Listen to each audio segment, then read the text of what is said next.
Hello Yashoda family, this is Sonal Arora और आज हमारे साथ हैं doctor lieutenant colonel Ravi Roy, who is a professor and a senior consultant.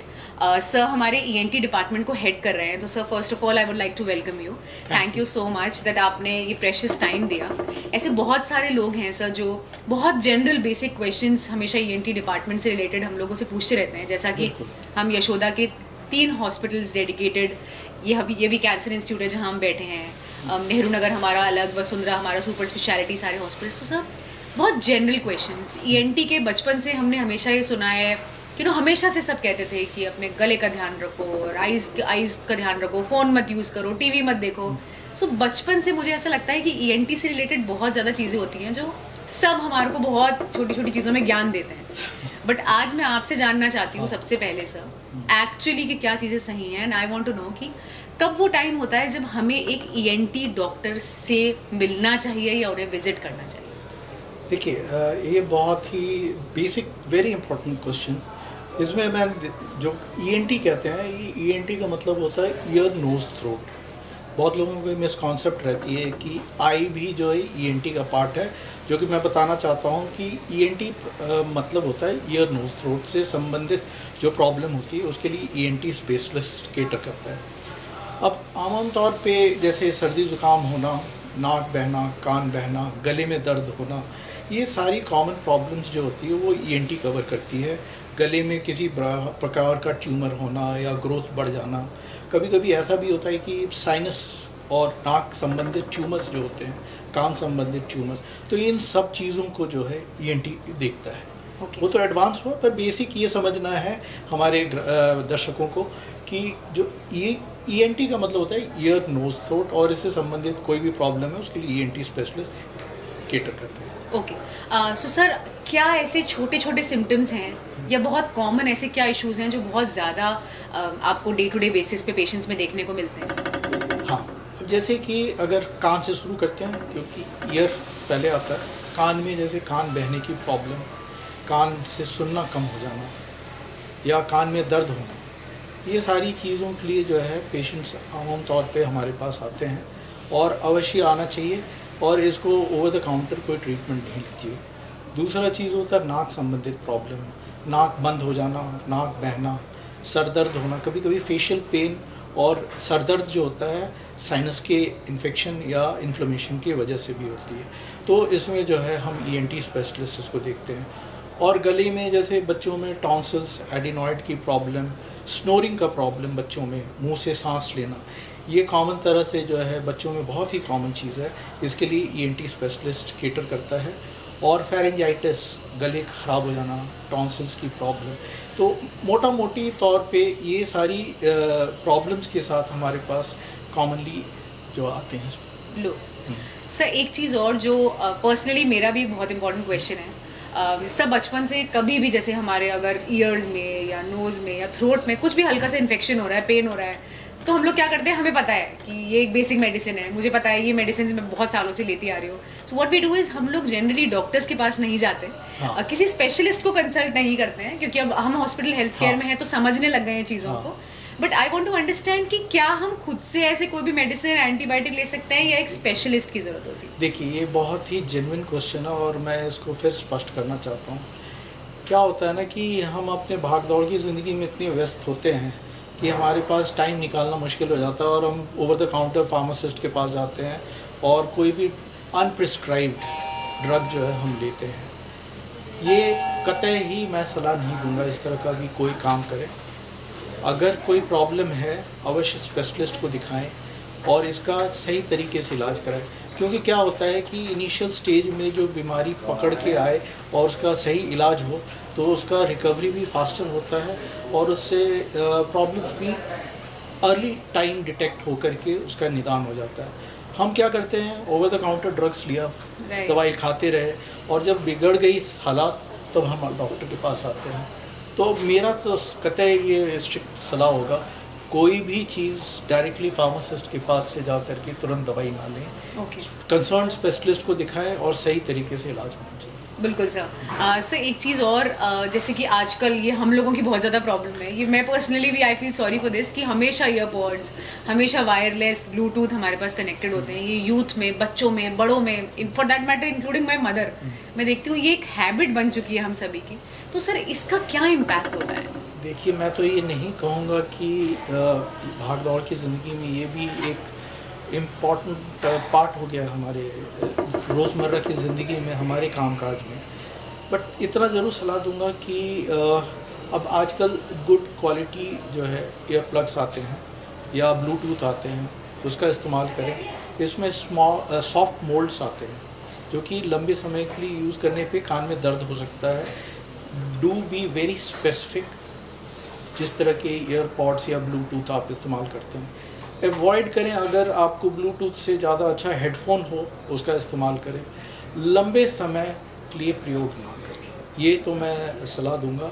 अगर आवश्यक है और इसके बिना काम नहीं चल सकता है तो मुश्किल से मैं ये सोचता हूँ कि 1 घंटा मैक्सिमम यूज़ करिए। लो वॉल्यूम में, इतने वॉल्यूम में इस्तेमाल करिए जिससे कि आपके कान पर जो है ज़्यादा आवाज़ का नुकसान ना हो, और उसको बीच बीच में ब्रेक दीजिए, ठीक है, यूज़ करने के समय। तो ये है सलाह। हम ये तो नहीं कह सकते कि बिल्कुल ना यूज़ करें। हाँ जी। अगर ऑल्टरनेटिव है हेडफोन, या नहीं तो थोड़ा थोड़ा समय दे करके ब्रेक लीजिए, गैप राइट। लीजिए। सर एक चीज़ और जो कि बहुत, ये भी एक सवाल बहुत कॉमनली मतलब लोगों ने पूछा है ये मुझसे भी पर्सनली यहाँ, कि लाउड म्यूज़िक, लाउड साउंड आजकल सर घरों में हमारे पास होम थिएटर्स हैं, हमारे पास फ़ोन, आईफोन्स हों चाहे अच्छे क्वालिटी फ़ोन्स हो, बहुत फुल वॉल्यूम पे हम सुनते हैं। तो एक्चुअली इनका क्या कोई साइड इफ़ेक्ट है सर हमारे ईयर्स के लिए, बच्चों के लिए? बिल्कुल है। मैं तो ये स्ट्रिक्टली कहना चाहता हूँ, आजकल के भाग दौड़ की ज़िंदगी में मैं देखता हूँ लाउड म्यूज़िक सड़कों पर, ब्लास्टिंग म्यूज़िक, नॉइज़, ट्रैफिक के नॉइज़, ये किसी न किसी तरीके से हमारे कान पे असर तो कर ही रहा है। तो मैं ये सलाह देना चाहूँगा कि म्यूज़िक एंजॉय अवश्य करें, इतना करें कि आपके लिए कंफर्टेबल हो, आपके कान के लिए वो हेल्दी रहे, और औरों को तंग ना करें, ठीक है।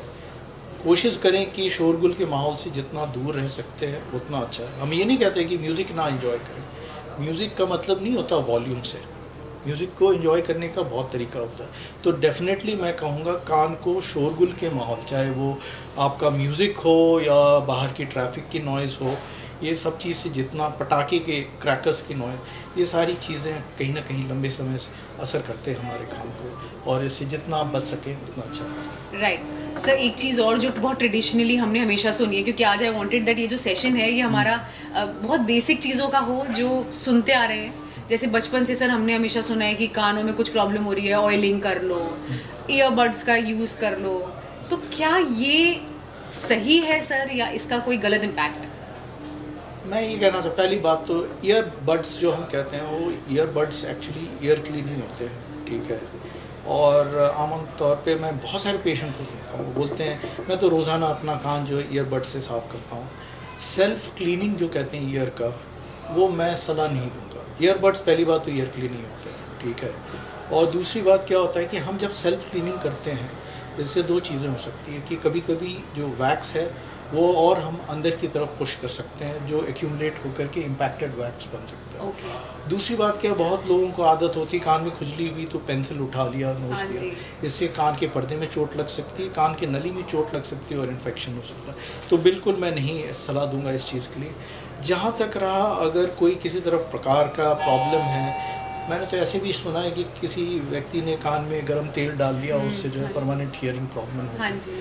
तो कतई ही मैं स्ट्रिक्टली इस चीज़ से जो है आपको सलाह दूंगा कि इन चीज़ों का प्रयोग ना करें, ठीक है। अगर कान में किसी प्रकार का प्रॉब्लम है अवश्य ENT स्पेशलिस्ट को दिखाएं, आपकी सेफ्टी उसी में है और सही तरीके का इलाज भी उसी में है। बिल्कुल बिल्कुल। सर जैसा कि मैंने बहुत सुना है आपकी 30 इयर्स प्लस आपका डिफेंस का बैकग्राउंड, इतने साल आपने वहाँ सर्व किया, देन उसके बाद आप बहुत टाइम से हमारे यशोदा का एक बहुत इंपॉर्टेंट पार्ट है, आपकी सुपर स्पेशलाइजेशन है साइनस रिलेटेड सर्जरीज में।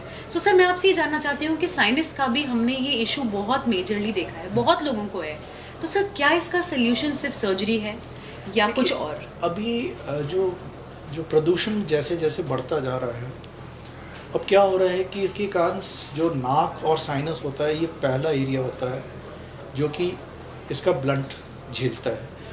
तो मैं तो अवश्य कहूँगा कि साइनस इन्फेक्शंस दिन पर दिन बढ़ते जा रहे हैं, और स्ट्रेस भी एक फैक्टर है, इम्यूनिटी कम होती है तो साइनस के इन्फेक्शन बढ़ रहे हैं। अब देखिए, ये सवाल जो आपने पूछा, साइनस का ट्रीटमेंट क्या होता है। साइनस का ट्रीटमेंट इंडिविजुअलाइज्ड होता है कि प्रॉब्लम क्या है साइनस की, इन्फेक्शन या inflammation. Medical therapy is the पहला स्टेप थेरेपी होता है।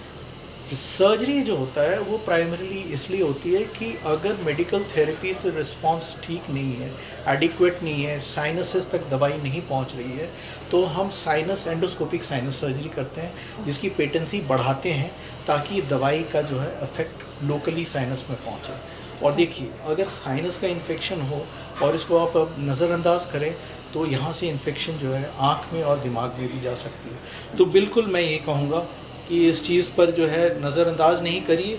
साइनस की प्रॉब्लम है, अवश्य ENT स्पेशलिस्ट को दिखाइए और सही तरीके से इलाज होना चाहिए इसका। बिल्कुल सर। सर, जैसा कि आपने हर बेसिक चीज़ कवर की है, मैं आपसे एक मैसेज लोगों तक पहुंचाना चाहूँगी। अगर आप कोई ऐसा मैसेज लोगों तक पहुंचाना चाहते हैं related to their ears, nose, throat and the proper procedures या ट्रीटमेंट जो हम नहीं पहुंचा पाते, तो प्लीज़। देखिए, ईयर, नोज, थ्रोट जो है हमारे शरीर का एक बहुत बहुमूल्य अंग है, ठीक है। ये कान जो है सुनने का यंत्र है, और इससे जो हम बैलेंसिंग भी जानते हैं। नाक जो है सांस लेने का एक ज़रिया है, मुंह खाने के लिए, स्मेल के लिए, ये सारी चीज़ें ENT के डोमेन में आती हैं। तो पहली बात तो ये कहना चाहूँगा कि अपने ईयर, नोज, थ्रोट का ध्यान रखें। कोई भी प्रकार का जो है इसके संबंधित कोई भी बीमारी हो तो इसको नज़रअंदाज ना करें, ठीक है। दूसरा बात ये होता है कि एक बहुत आम तौर पे मैं देखता हूँ पेशेंट में रिफ्लक्स की प्रॉब्लम, जिसमें ये कहते हैं कि खाना इरेगुलर खाना खाने की आदत हो, या जंक फूड जो हम कहते हैं, समय पे खाना नहीं खाना, जंक फूड खाना, इससे, और stress is a very important factor. इन चीज़ों से क्या होती है, रिफ्लक्स थोड़ी थोड़ी होती है, और क्रॉनिक फेरेंजाइटिस यानी LPR जो रिफ्लक्स, लैरिंगोफेरेंजियल रिफ्लक्स कहते हैं, ये प्रॉब्लम होती है। तो इसके लिए एक प्रॉपर डाइट, एक लाइफस्टाइल और एक्सरसाइज, ये तीनों चीज़ इम्पॉर्टेंट है। इस पर ध्यान दीजिए ज़रूर, और अपनी ENT का, कान, नाक, गला का ध्यान रखिए। बाकी इससे संबंधित कोई भी प्रॉब्लम है, अवश्य आप हॉस्पिटल आकर के ENT स्पेशलिस्ट से कंसल्ट कर सकते हैं। बिल्कुल। सो आई थिंक हमारे लिए सर ये कि बहुत ही इन्फॉर्मेटिव सेशन था, क्योंकि बहुत सारी ऐसी चीज़ें एक्चुअली हम, ये बहुत सिंपल चीज़ें होती हैं जो कभी किसी से पूछ ही नहीं पाते, कोई स्पेशलिस्ट के पास हम जाकर बैठ ही नहीं पाते। So that is the reason sir आपको यहाँ बुलाया गया था। हम इसे कंटिन्यू करते रहेंगे।